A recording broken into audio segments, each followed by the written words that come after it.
Hello, magandang hapon sa inyo lahat. Actually, meron na akong video para dito eh. Kaya lang in-scrap ko kasi developing kasi yung istorya. May palitaw ng mga dahilan, di ba? Sabi ganito, ganyan. So, i-asikasuhin natin yung yung timeline, no. Pero bago ang lahat, nagdeklara ng panalo si Torre ngayon eh. Dineklara ng panalo si Tory kasi nga hindi sumipot si Baste, 'di ba? Mamaya tatalakayin natin yung mga dahilan na nilatag kung bakit hindi nagpakita si Baste. So, tingnan natin yung kay Tory muna. Ako para sa akin yung win na to kay Torre. I don't care kung kasi may nagsasabi. Alam nyo ba, kapag sinasabi nyo na uto-uto to, parang lalo yung pinapatunayan na talagang sinungaling si Baste. 'Di ba? Kasi yun ang depensa nila ngayon eh, uto-uto daw, 'di ba? So, ayan na siya oh.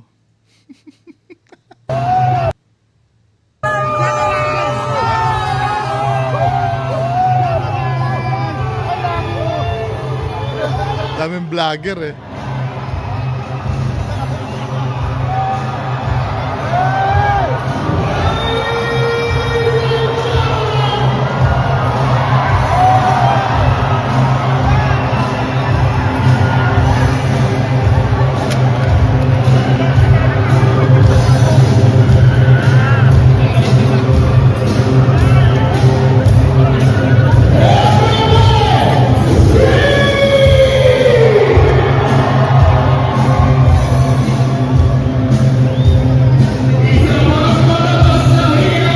Sa part na ito, sa totoo lang, sa ayaw nyo at sa hindi, tanggapin nyo sa part na to nakakahiya si Duterte.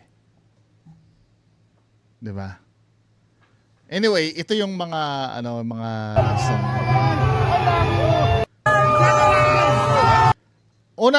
Unang reason ni ito ni Baste. Nareakan ko na to eh. Pero in-scrap ko nga. Ito yung unang reason niya. Gusto mo, puntahan kita, walang kamera, suntukan tayo, walang gloves. Bakit pa kailangan mo ng masyado ka mang masubis? Yan ang unang sinabi niya, no. Puntahan daw, walang camera. Men, unang-una, naghamon ka in public. 'Di ba? Sa public ka naghamon, natural lang na patulan ka in public.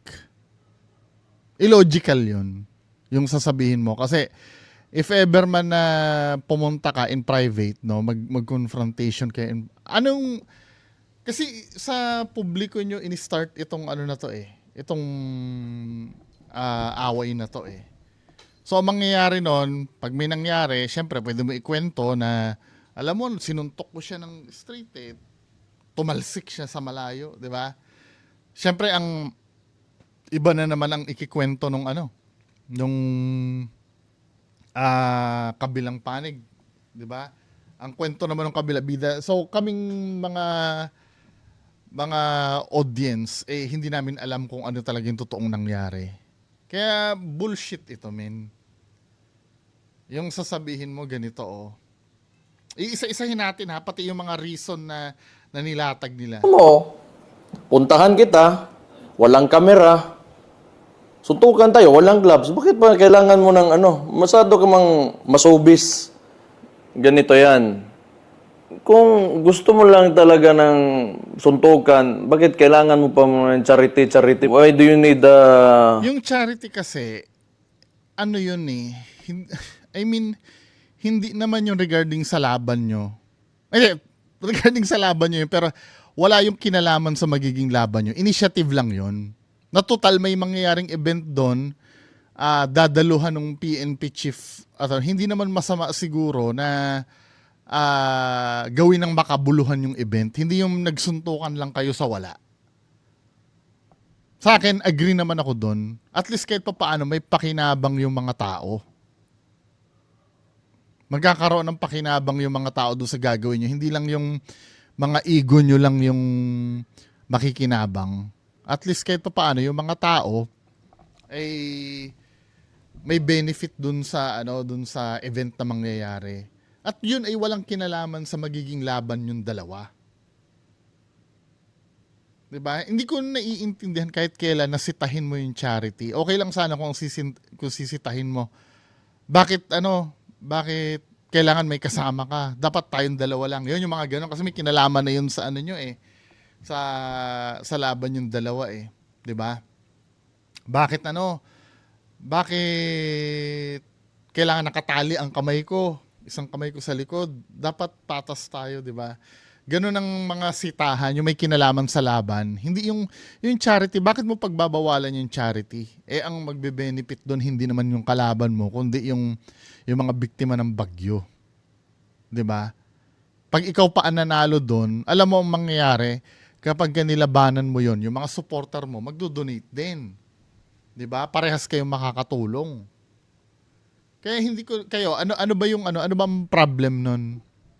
Nung mga supporter na mag-usap tayo, mga supporter ni Baste. Ano ang problem? Bakit kailangan sitahin yung pagkakaroon ng charity fundraising do sa laban? Anong nun? Problem doon. Wala naman, 'di ba? Wala namang kinalaman yun do sa laban eh. Kailangan mo pang gamitin yung nangyayari ngayon na baha dyan sa... Isa rin yung nakikita kong dahilan ng mga supporter mo doon. Ba't nandyan kayo dyan? Instead na tulungan nyo yung mga ito wait ha, may na-screenshot yata ako eh. Kaya minsan litong-lito na yung litong-lito na yung mga supporter mo kung ano yung paniniwalaan eh. Dali lang ha. Uhugutin ko lang yung screenshot ko. Anong gagawin nyo dyan? Parang yun yata yung sinabi. Wait lang.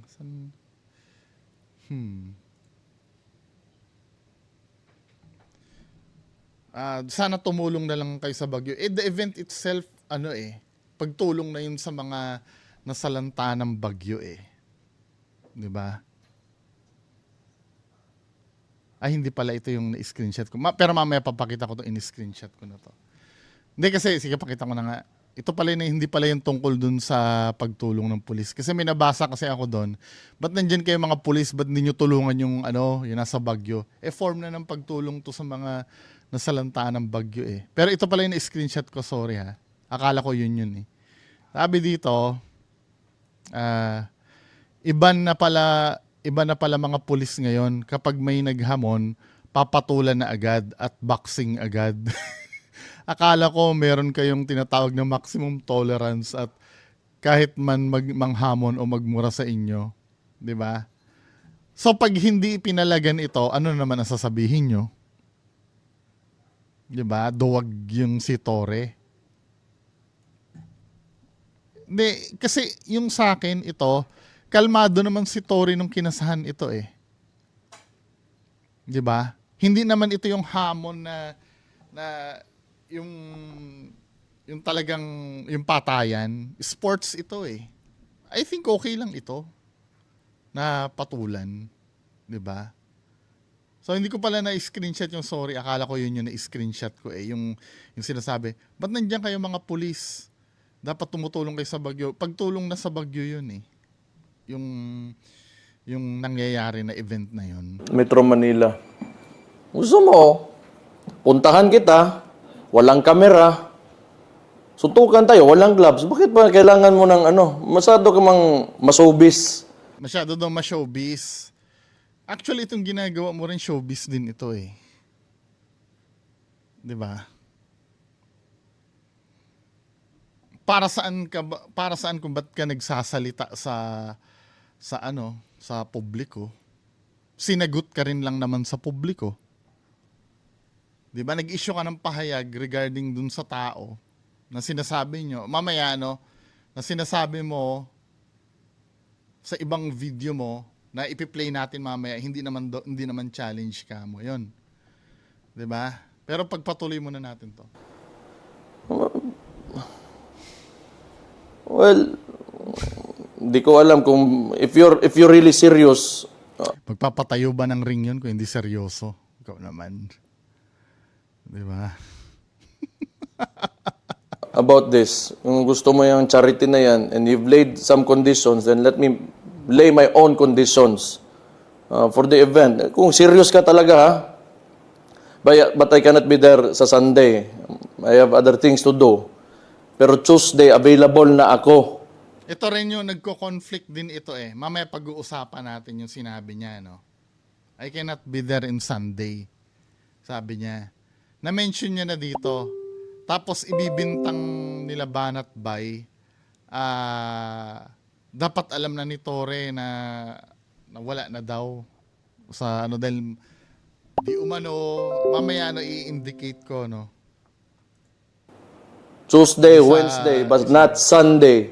Tuesday, Wednesday, or any other day. Kaya, I think, mas okay para sa'yo kasi mas may oras ka pa para mag-ensayo. Kasi medyo yung pagsuntok mo, pag-job mo, nakababa ka agad yung kamay mo. Hindi, wag mo nang pakialaman yun. Diskarte ni Torre yun. Actually, ano na yun eh. Kung mali man yung ginagawa ni Torre, advantage mo na yun. Hindi mo na dapat inaano yun. Pinapakialaman na yung pag-job mo, nakadepensa, etc. Wala yon. So dito, nasabi mo na dito eh, na For the event. Kung serious ka talaga. sabi na dito na wala ka sa Sunday. So kailan? Hindi ka naman nagbigay ng solid na date dyan eh. Sa Tuesday, sa Wednesday, sa... 'Di ba? Hindi rin seryoso yung ano mo eh. Yung banat mo eh. 'Di ba? Kasi nung una pa lang, sa totoo lang, nung inisyu mo yung challenge na yun, sa akin challenge yun kasi ang sinasabi dito ni Baste. Ito yung dahilan ni Baste eh. Hindi naman kita hinamon. Sinabi ko talaga, pag nagsuntukan tayo, mabubugbog kita. Hindi kita hinamon, tanga. Hindi naman daw niya hinamon. Pero form of challenge yun eh. Sasagutin ka pa balik kasi pinamumuka mong incapable yung yung kalaban mo. Automatic yun. Na maano ka lang naman dahil sa mo eh. Dahil sa position mo eh. 'Di ba yun ang sinabi niya? Kung wala ka sa position mo, pinatulan ka. 'Di ba? Nag-set ng date, no? Kung hindi ka pwede doon sa date na 'yon, mas maganda sana sinabi mo na hindi pwede Sunday kasi may lakad ako sa Sunday. Kasi anong nangyari, men, dito nagkaroon ng problema. Ang nangyari, may pa hair follicle test ka pang sinasabi. Na form ng pag-iwas 'yon sa ayaw natin at sa gusto. Hindi nga natutulan ng mga ng mga supporter mo 'yun eh. Until such time na makaisip na sila ng reason, na yung reason, yung valid reason nanggaling din sa mga supporter mo, hindi sa'yo. 'Di ba? Pero mo biglang binawi, hindi naman daw hinamon. Sinabi lang na kung Pero form ng challenge yun eh. Parang china-challenge mo din yung tao eh. Ako, nung dati, yung sinabihan ako ng tatay ko noon na ay nako, kung pag ganyan ka, hindi ka makakatapos ng pag-aaral mo. 'Di ba? Sa akin form ng challenge 'yun. 'Di ba? Form ng challenge 'yun. Nasa pagtanggap nung 'yun eh. Nung sinasabihan mo 'yun eh. Kumbaga matcha-challenge siya dun eh. Hindi ikaw ang magsasabi na hindi yun yung hamon. Hamon para kay Torre yun. Well, kung inisip siguro ni General Torre na nagyayabang ka lang at hindi niya inisip na hamon, edi hindi nga hamon. Pero tinanggap ni Torre yun as hamon galing sa'yo eh. Nasa tatanggap yun eh. 'Di ba? Sabihin sabihan ka ng teacher mo, ay hindi ka papasa dito sa ano. Form of challenge sa 'yun. Kahit pa hindi naman kailangan sabihin ng teacher mo sa'yo na, sige nga, hinahamon kita na ipasa mo yung ano, yung exam na gagawin ko, 'di ba? Kahit nga mag-issue ng ano ng quota yung ano yung company na pinagtatrabahuhan mo, hindi naman sinasabi na sige, hinahamon ko kayo na makakota kayo. Pag may nag-set sila ng quota, ibig sabihin challenge na para sa iyo 'yun. 'Di ba? Malabo ito na yung kasi ang nangyari, ang dami mo kasing palusot until such time na nakaisip ng palusot yung mga ito na yung mga palusot ano. Simulan natin pag-usapan yung kay Banat Bay. Ito yung sinasabi ni Banat Bay. Tore, ang pagsagot sa planado daw ang pagsagot. Tingnan mo, ang narrative parang si Tore pa ngayon yung may pakana ng lahat. Umano, allegedly, ng kampo ni Torre, naaalis talaga si Baste sa linggo. Kasi yung schedule ni Baste sa linggo, alam na po namin yan 2 weeks ago pa. Alam po talaga na aalis kasi nga po, naka-schedule yung pagpunta ng mga kamag-anak sa Dahig. Nasagap kong balita, nalaman daw, bago kumagat si Galing din pala sa iba yung source niya. Galing din pala, nalaman na lang daw, 'di ba? Torre doon sa hamon ni Baste. Nalaman daw ng kampo ni Torre na aalis talaga si Baste sa linggo. Yun ang nabalita sa akin di umano. Remember, may ticket yan. Hindi naman po biglaan yan. They can verify. Kung Hindi. Yung regarding dun sa ticket kasi may bagong version galing Peanut Media Gallery Network Ang version ni Banat Bay, may ticket yan, kaya daw i-verify. No. Sakop ng ano yun Sakop ng privacy law yun. Yung details ng ticket. Ayan Data Privacy Act. In the Philippines, airline bookings are subject to the Data Privacy Act of 2012. Ba't mo i-verify yung ticket? Ano ba Banat Bay? Unless na may court order siguro, pwede. I don't know, no? Pero malinaw na nakalagay dito, in the Philippines, airline bookings are subject to Data Privacy Act. Yung mga yung mga information doon, pangalan ng aalis, destination ng aalis. Well, ito, lang ito dito sa dito sa dahilan ni Banat Bay kasi ito yung dahilan ni Banat Bay Meron pang isang reason Iba-iba kasi yung dahilan 'Di ba? Kaya hindi maintindihan kung alin doon yung totoo. kung ako ito yung pinipicture nila tatakas si Baste dahil may ano. Kung ako tatakas, hindi ninyo malalaman yan. Kaya alam, bakit ninyo nalaman? Agad-agad, lumabas ka agad sa balita na pupunta siyang ang bilis. No, wrong. Another fake news. Ang lumabas sa balita na monitor ng BI na nakaalis na siya. Hindi naman na monitor ng inaaalis siya 'Di ba? Kasi dumaan na siya sa immigration. Tamo panoorin natin yung balita. Ito yata 'yan. Sa linggo na ang bakbakang General Nicolas Torre at Acting Mayor Baste Duterte. Paano kung si Acting Davao City Mayor Baste Duterte, aka ang original na naghamon, biglang lumipad pa Singapore? Confirmed daw yan ng Bureau of Immigration. Sa Davao International Airport pa nga raw sumakay si Baste. Pero Friday 'Di ba? pa lang naman, may chance pang 'Di ba? Sa Bureau of Immigration yung BI yung nag-confirm.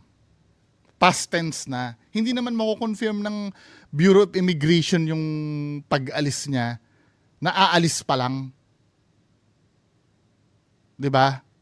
Hindi naman mako-confirm ng Bureau of Immigration yun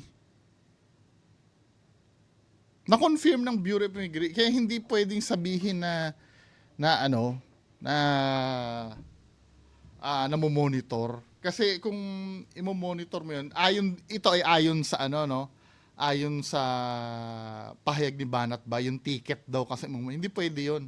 Nasa Privacy Act yun 'Di ba? At yung sinasabi ni Banat Bay dito na ayan oh. list ng impormasyon at ito yung pinipicture nila eh. Tatakas si Baste dahil may ano. Kung ako tatakas, hindi ninyo malalaman yan. Kaya alam, bakit ninyo nalaman? Agad-agad. Lumabas ka agad sa balita na pupunta siyang ano. Ang bilis 'Di ba? Kailan binalita na pupunta? Hindi nga alam ng mga tao na pupunta yan eh.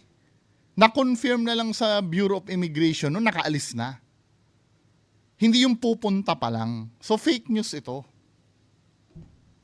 'Di ba? ng impormasyon. At magtataka kayo, bakit nung sumagot si Torre, in-schedule na kagad, Sunday, laban tayo. Miss, Ay di sabihin na ano na agad-agad na hindi sa Sunday pupunta. Hindi may pa drug test pang alam eh. Yan din ang ano ko eh. Hindi sa totoo lang kung pakampihan lang na sa boxing, kay Baste ako. Pero malinaw dito, ang daming dahilan ni Baste. 'Di ba? O ito yung ano last dahilan no na nabasa ko. To, sabing ganun dito, organized daw ni Torre, laban niya, panalo niya, award niya sarili niya. Sabi. Paano ang si Torre yan nagsimula nga kay Baste lahat? 'Di ba? Number 1, Baste daw filed for Travel Authority last June 2025. Travel date, July 25 to 29. Number 2 daw, Baste challenge Tory on July 19. So nag-file siya ng Travel Authority last June 2025 pa. Nag-challenge daw si Baste kay Torre. Tamo, banda dito inamin ng supporter niyo. Ano eh, hinamon eh. Tapos sasabihin ni Baste Duterte hindi siya hinamon. Ayan oh. Sige na nga, pakita ko na nga sa inyo. Oh. Nakalagay daw dito, Baste challenge Torre. Akala ko ba hindi niya hinamon? Minsan pag gumagawa kayo ng palusot, nagkakabuhol-buhol na lang kayo eh. Nag-file daw ng Travel Authority. Dali lang ha. Nawala. Nag-file ng Travel Authority last June 2025. Travel date daw, July 25 to 29. Baste challenge Torre on July 19. So dito pa lang, in his program Basta Dabawenyo. Diba? Nag-challenge siya July 19. Ba't siya mag-challenge ng July 19 na alam niya palang aalis siya? Travel Authority was approved July 20. Na-approve noon July 20. Torre accept the challenge on July 24, 'di ba? Sanction the event without any agreements from both camps. Hindi eh, sumagot yung ano mo eh, nagkondisyon nga na ano eh, na drug test eh. 'Di ba? Hindi talaga nag-agree kasi ang daming kondisyones. Hindi nyo muna kinlaro. Actually, kung halimbawa, kung may mga nagsasabi daw, uto-uto daw si Torre. So meaning, kung uto-uto si Torre, talagang plano ni Baste naman loko lang. Tatanggapin nyo ba yon? Kasi kahit saan kayo pumunta dito, kayo pa rin ang dihado dito eh. July 25, immediate preparations for the venue started. Baste left Singapore on July 25 as stated in the Travel Authority. Torre demanded is July 27, Sunday. Sa akin walang bearing ito eh. Nag-start maghamon si Torre nung 24. 'Di ba? Alam niya na paalis siya. 'Di ba? Nag-challenge siya. Dapat dinirect to the point niya na nasagutin. Wala na yung mga pa-drug test pa. Sabihin mo sa amo mong presidente, magpa-drug test pa, 'di ba? Kaya doon nagkaroon ng confusion na talagang umiiwas ito.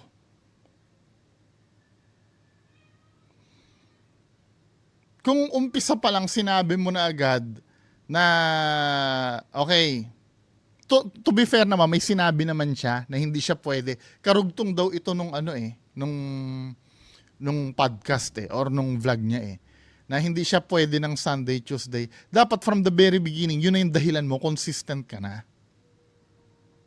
At nilihim mo pa na ano sa publiko, hindi na lang kay Tory ano kasi nasa mentality nyo, alam ni Tory na aalis kayo eh.